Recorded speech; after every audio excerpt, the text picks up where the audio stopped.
Assalamualaikum warahmatullahi wabarakatuh. Bismillah, alhamdulillah. Alhamdulillahilladzi an'amana bi ni'matil imani wal islam. Wassalatu wassalamu ala habibina wa syafiina wa rasulina Muhammadin asyrafil anam wa ala alihi wa ashabihi bararatil kiram. Rabbi shrah li sadri wa yassir li amri wahlul 'uqdatam min lisani yafqahu qawli. Amma ba'du. Pemirsa yang dirahmati Allah Subhanahu wa taala, anak adalah amanah Allah Subhanahu wa taala kepada kita. Titipan yang nanti akan kita pertanggungjawabkan. Nikmat yang nanti juga akan diminta pertanggungjawabannya di hadapan Allah Subhanahu wa taala. Tsumma latus'alunna yauma idzin 'anil na'im. Kemudian kalian sungguh akan ditanya tentang nikmat-nikmat yang telah diberikan oleh Allah Subhanahu wa taala. Anak juga merupakan investasi dari masa depan bangsa, investasi keluarga, pelanjut keturunan, dan juga penerus sebuah generasi. Karena itu, apa yang kita lakukan hari ini terhadap anak-anak kita menentukan perjalanan bangsa, perjalanan keluarga, perjalanan umat 10, 20, 30, 40 tahun yang akan datang. Apa yang hari ini kita tanam, 30, 40 tahun lagi kita akan menuainya. Sebagaimana kalau hari ini kita menuai keadaannya seperti sekarang, ini sesungguhnya adalah juga tanaman 30, 40 tahun yang lalu. Semua yang kita dapati hari ini adalah proses yang cukup panjang. Tidak usah manusia, nasi yang kita makan saja membutuhkan proses yang panjang. Buah yang kita makan pun demikian. Buah yang ditanam dari bibit yang bagus, kemudian disiram dengan teratur, kemudian disiangi dan dihindarkan dari berbagai macam hama, kemudian juga diberi pupuk yang tepat, insya Allah dia akan menghasilkan buah-buahan yang bagus. Demikian juga dengan anak-anak kita.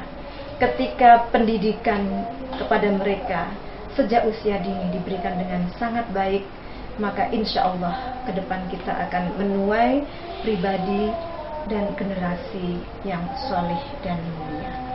Pemirsa yang dirahmati Allah Subhanahu wa taala, mengapa kita perlu mendidik anak-anak kita sedini mungkin dengan pendidikan agama yang sangat kuat? Karena tanpa itu kita sulit berharap mereka akan mampu untuk mengemban amanah Allah yang tidak bisa dilepaskan dari seorang manusia, yaitu amanah menjadi hamba Allah. Yang pertama, amanah menjadi Abdullah, dan yang kedua, amanah menjadi Khalifatullah fil ardh, atau orang yang ditugasi untuk menjadi pengganti Tuhan di muka bumi ini dalam rangka memakmurkannya, melestarikannya, memajukannya, dan bukan sebaliknya melakukan kerusakan-kerusakan di depan atau di muka bumi ini.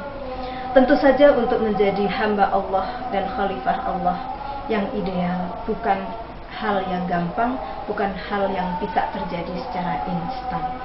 Nah, Al-Quran sendiri menyampaikan bahwa untuk menjadi hamba Allah yang bisa mewarisi bumi, menjadi hamba Allah yang bisa menjadi khalifatullah di muka bumi ini, manusia perlu menjadi orang-orang yang saleh, orang yang tepat, orang yang patut, orang yang proporsional. Inilah makna-makna dari kata-kata soleh tersebut. Tepat, bisa menyikapi sesuatu secara tepat, bisa memperlakukan sesuatu secara tepat, proporsional, pantas, patut.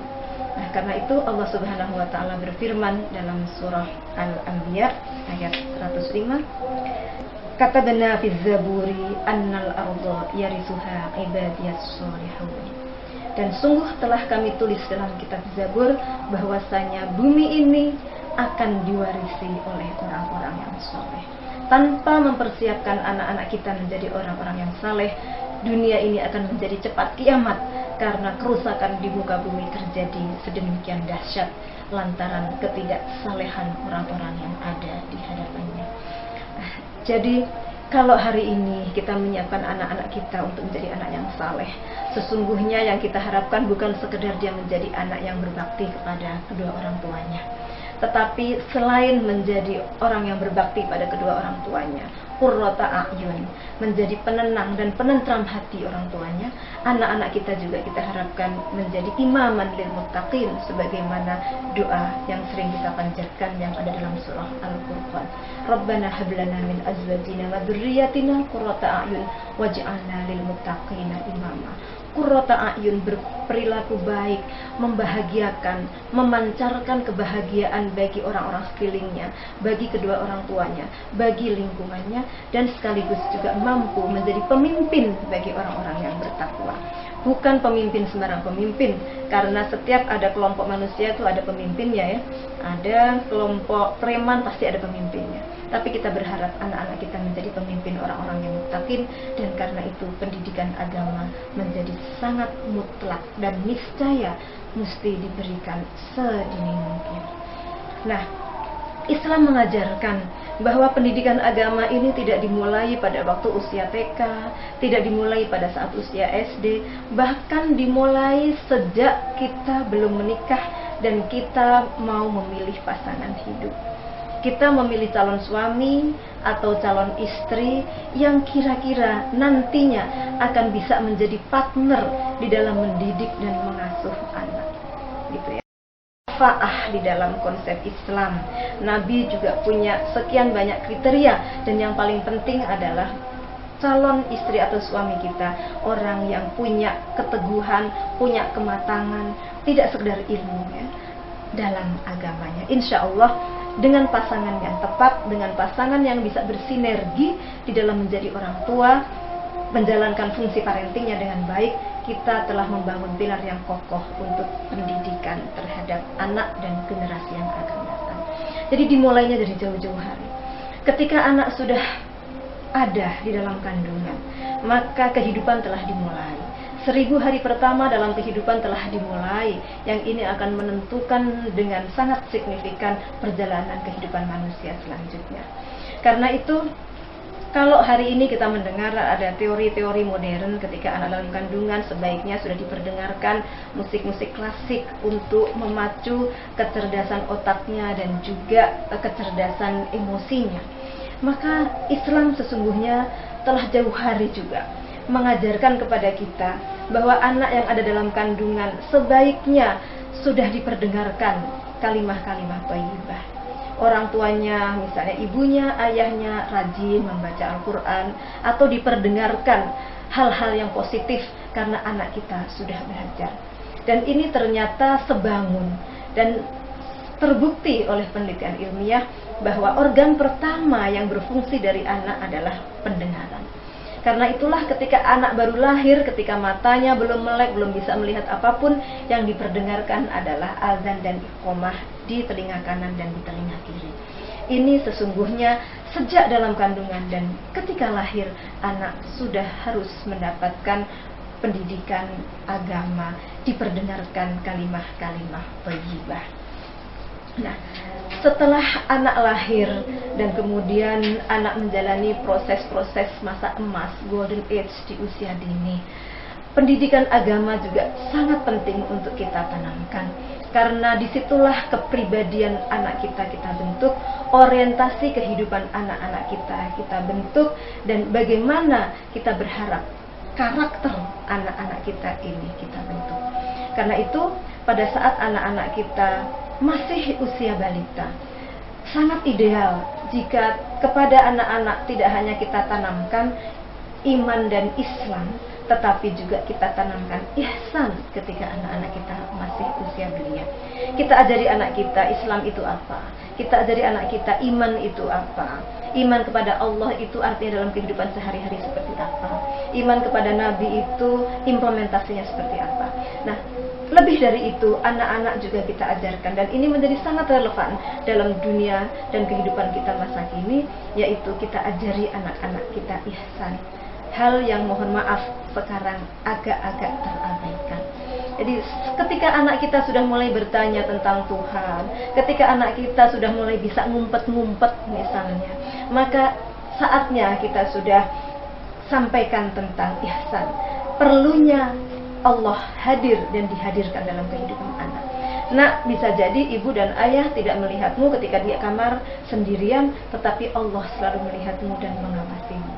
Terus terang saja, hari ini ketika kita jumpai banyak korupsi di mana-mana, meskipun masih sudah ada KPK, ada pengawasan, banyak terjadi kejahatan di mana-mana, meskipun jamaah haji setiap tahun meningkat drastis dan bahkan antriannya sampai 20 tahun yang akan datang. Mengapa ini terjadi? Ironi-ironi terjadi karena ihsan belum tertanam kuat di dalam kepribadian kaum muslimin. Oke, perbuatan ibadah ritualnya bagus, tetapi ketika kesadaran akan adanya Allah itu tidak ada, maka ketika dalam situasi sendiri, ketika dimungkinkan aparat penegak hukum lengah, seseorang bisa melakukan tindakan-tindakan yang dilarang oleh agama atau melanggar hukum. Karena itu kami berpandangan sangat pentingnya pendidikan ihsan sejak anak kita usia belia. Nah, ketika anak kita sudah mau memasuki usia-usia di mana dia sudah bertanya tentang seksualitas misalnya, maka pendidikan seks atau sex education berbasis moral dan agama juga sudah mulai harus kita sampaikan. Tetapi bukan sex education yang mengajari anak tentang di dunia ini ada sekian banyak orientasi seksual, tetapi kita ajarkan kepada anak kita bahwa dirinya, anggota tubuhnya, organ-organ reproduksinya adalah anugerah Allah yang harus dijaga, tak boleh dipegang oleh siapapun, tak boleh dilihat oleh siapapun, tak boleh disentuh, apalagi dipermainkan dan dimasuki oleh benda apapun oleh orang lain. Hanya dirinya yang boleh memeluk dan memegang itu, meraba-raba itu, atau kalau suatu saat dia sakit misalnya harus diobati oleh dokter, maka harus atas sepengetahuan dirinya dan sepengetahuan orang tuanya. Nah, agama Islam telah mengajarkan ini semua semenjak dini, termasuk sex education yang hari-hari ini menjadi ramai diperbincangkan karena banyaknya kejahatan seksual yang menimpa anak-anak kita. Nah, saudara-saudara sekalian yang dirahmati oleh Allah Subhanahu wa Ta'ala, sangat banyak sesungguhnya teladan-teladan yang telah diberikan oleh Rasulullah SAW, juga teladan yang ada di dalam Al-Quran. Bagaimanakah implementasi pendidikan anak dan bagaimana pendidikan anak ini sangat penting dilakukan sesuai dengan perkembangan usianya agar nanti tumbuh menjadi pribadi yang soleh yang nantinya akan bisa mewarisi bumi. Yarisuha ibadiyas solihun, menjadi hamba-hamba Allah yang soleh yang berhak untuk mewarisi bumi. Nah, kita akan bahas dalam segmen berikutnya nanti.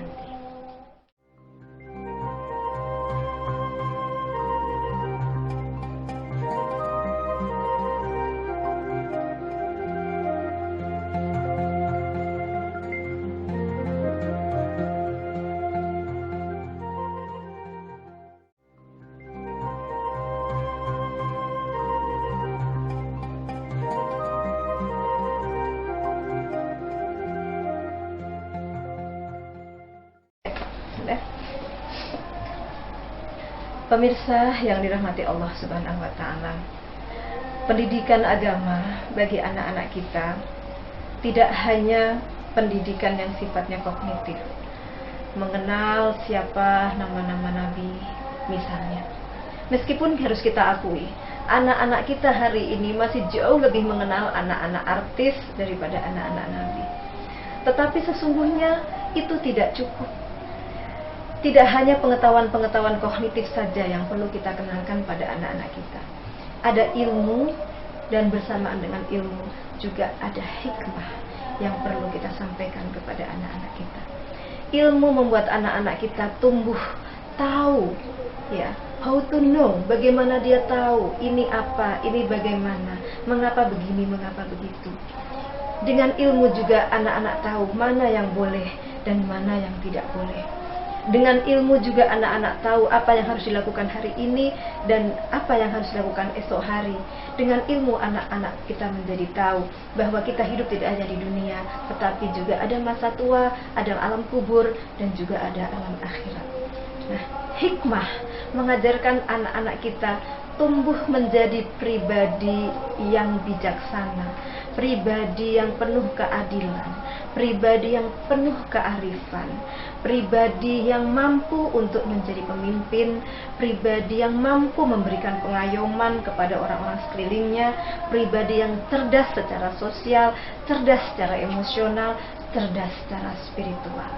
Dan kalau kita lihat para nabiullah, para anbiya, mereka adalah orang-orang yang berilmu sedemikian rupa tinggi dan dalamnya, dan sekaligus juga orang-orang yang memiliki hikmah yang mendalam sehingga mampu menjalani kehidupan ini dengan amat sangat baik. Nah, di antara serpian-serpian pendidikan kepada anak yang bisa kita pelajari dalam Al-Quran maupun hadis adalah salah satunya pendidikan yang diberikan oleh Luqmanul Hakim kepada anak-anaknya. Beliau adalah maestro pendidikan dalam Islam yang disampaikan kisahnya dalam Al-Quran sedemikian rinci. Mari kita pelajari secara singkat poin-poin pendidikan yang diberikan oleh Luqmanul Hakim kepada anaknya begitu anak sudah mampu untuk mencerna tentang hal ini. Tidak harus menunggu sampai dia usianya sekolah dulu 7 tahun, 8 tahun, 9 tahun, tapi begitu anak sudah mampu untuk mencernanya. Nah, kita perhatikan dari surah Luqman mulai ayat 11 ya. A'udzubillahi minasyaitonirrajim. Bismillahirrahmanirrahim. Walaqad ataina Luqmanal hikmata anishkur lillah. Yang pertama-tama kita ajak anak kita adalah bersyukur kepada Allah. Bersyukur kepada Allah, sadar bahwa hidup ini dari Allah, kita semuanya ini diberikan kenikmatan oleh Allah, sehingga apapun yang kita lakukan jangan pernah melupakan Allah. Nah, syukur kepada Allah sesungguhnya bukan hanya kita mengucapkan alhamdulillah, tetapi memiliki citra diri yang positif kepada diri kita, kepada lingkungan diri kita, karena semuanya berangkat dari rasa terima kasih kepada Allah Subhanahu wa taala. Karena itulah dalam surah Luqman disampaikan, "Wa may yashkur fa innama yashkuru li nafsih." Barang siapa yang pandai bersyukur kepada Allah, maka sesungguhnya dia bersyukur pada dirinya sendiri.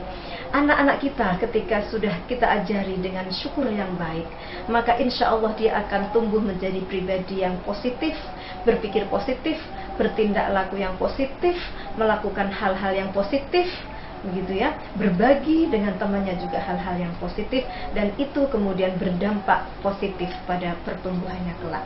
Maka mengajari anak untuk bersyukur kepada Allah dengan mensyukuri anugerah-anugerah Allah, terutama yang ada pada dirinya dan sekelilingnya, ini menjadi fondasi yang sangat penting kita berikan kepada anak-anak kita.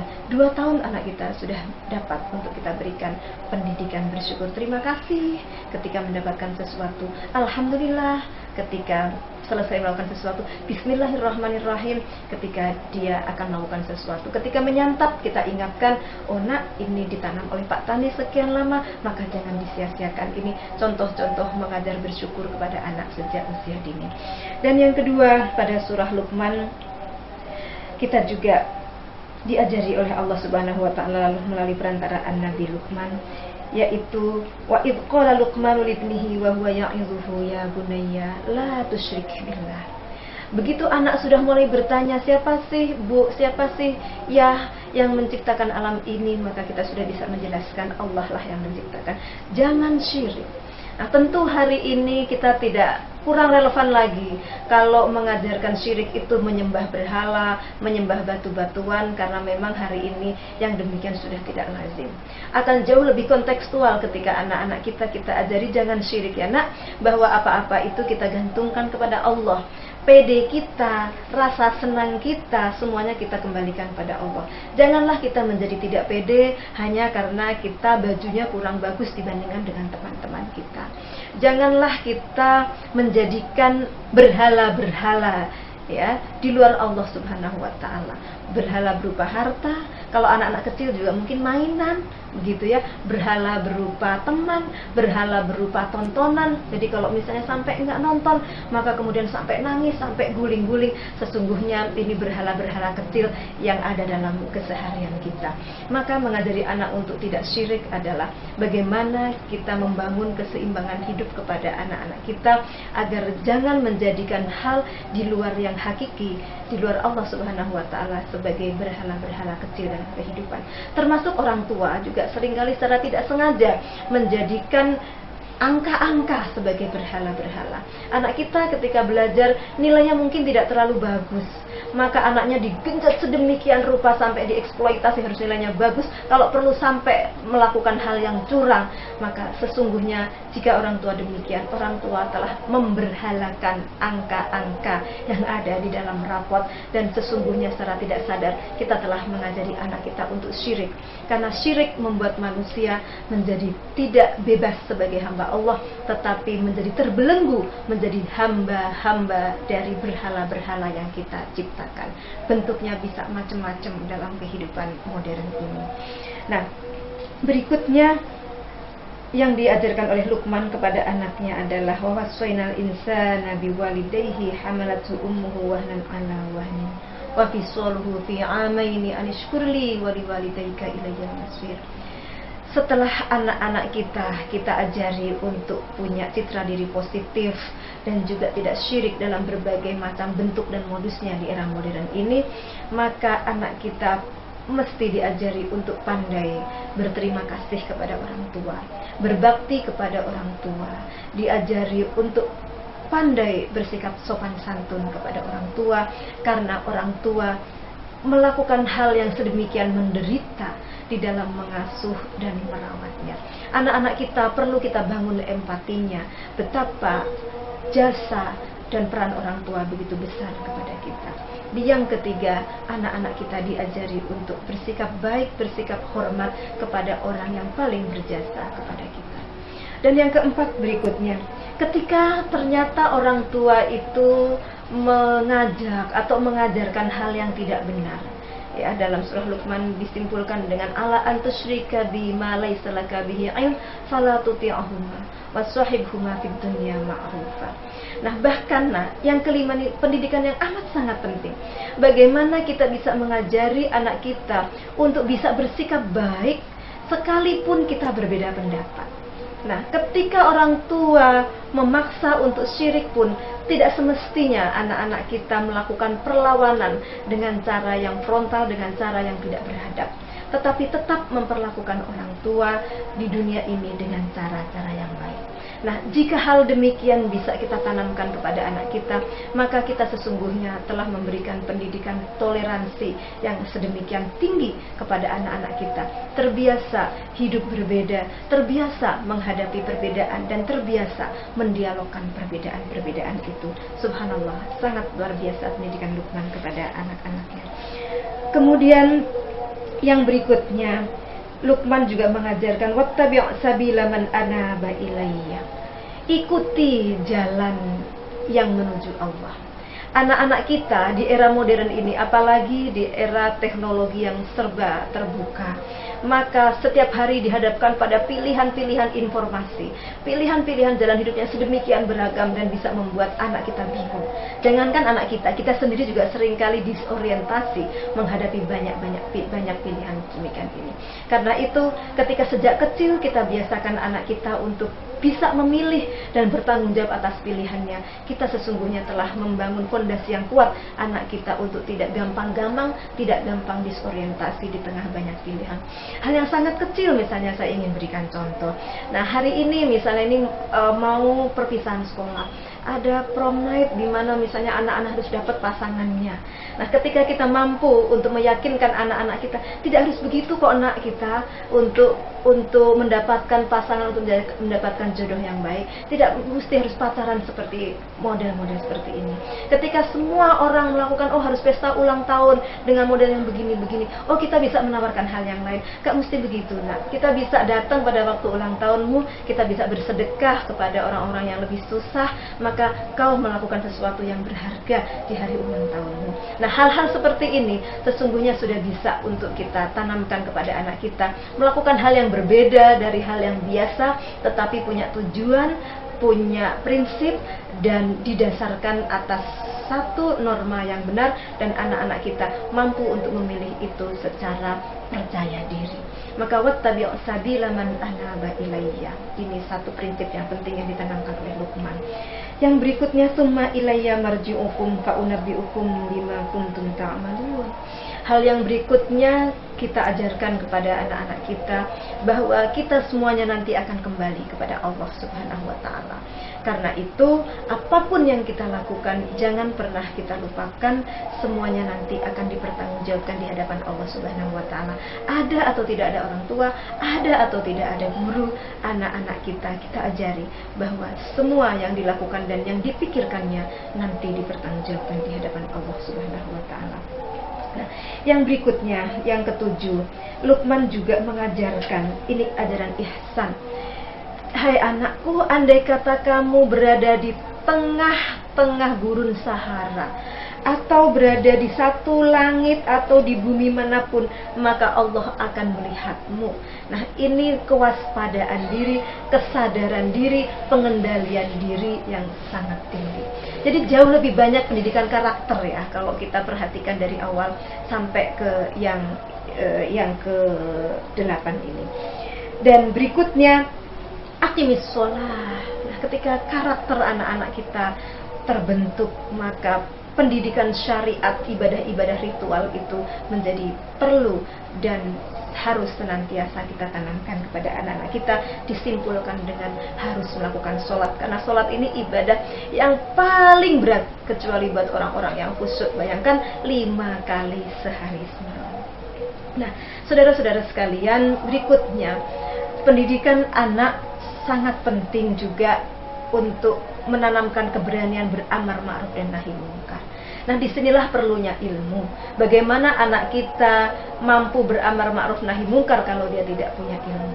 Disinilah perlunya juga hikmah. Disinilah perlunya juga karakter dan kekuatan mental. Jika hal-hal sebagaimana yang telah disebutkan di atas sudah dimiliki oleh anak-anak kita, insya Allah dia akan punya kemampuan amar ma'ruf dan nahi munkar.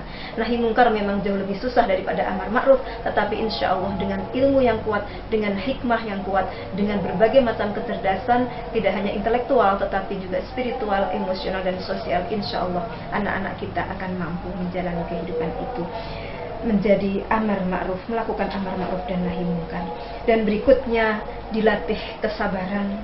Kemudian juga yang amat sangat penting pada 2 ayat berikutnya, diminta untuk tidak sombong, diminta untuk tidak angkuh. Sekalipun menjadi orang hebat, sekalipun menjadi pemimpin, sekalipun banyak hartanya, jangan sampai sombong, jangan sampai angkuh, dan pandai juga menempatkan diri. Ini yang ayat terakhir, waqsid fi masyika wa'udud min sautik. Dan sederhanalah di dalam berperilaku, ngomongnya yang baik sesuai dengan anggah ungguh tata krama setempat, dan juga suaranya juga yang pelan, yang sopan. Nah, pendidikan-pendidikan yang demikian ini ketika dilakukan secara konsisten, orang tua menjadi contoh teladan. Ini amat sangat penting. Orang tua menjadi contoh teladan, anak-anak juga mulai dilibatkan untuk menjalankan apa yang diajarkan dan dibiasakan untuk melakukan hal-hal yang diajarkan. Insya Allah anak-anak kita akan tumbuh menjadi pribadi-pribadi yang kuat, akan mampu menjadi pewaris bumi. Innal arda yarisuha ibadiyas sholihun. Semoga inspirasi Luqmanul Hakim sebagai salah satu saja dari serpihan-serpihan pendidikan anak dalam Islam menjadi inspirasi bagi kita di dalam mendidik anak kita, dan utamanya mendidik kita sendiri sebagai role model bagi anak-anak kita. Demikian, kurang lebihnya mohon maaf. Allahumma fiq ila aqwamit thoriq. Wassalamualaikum warahmatullahi wabarakatuh.